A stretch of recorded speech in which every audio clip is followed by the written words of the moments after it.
భారత క్షిపణి పితామహుడి పేరిట ఓ అస్త్రం రాబోతోంది. దేశంలో తయారవుతున్న తొలి హైపర్సోనిక్ క్షిపణికి దివంగత అబ్దుల్ కలాం పేరును ప్రభుత్వం పెట్టనుంది.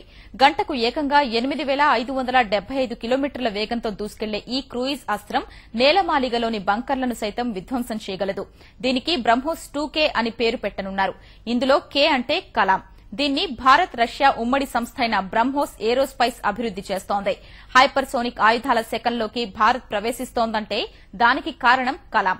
అందువల్లే బ్రహ్మోస్ 2K కు ఆయన పేరు పెట్టాలని రక్షణ మంత్రిత్వ శాఖ నిర్ణయించింది.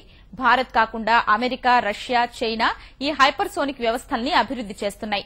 తన మరణానికి 2 నెలల ముందు కలాం హైపర్సోనిక్ పరిజ్ఞాన అభివృద్దిని వేగవంతం చేయాలని బ్రహ్మోస్ సంస్థను కోరారు.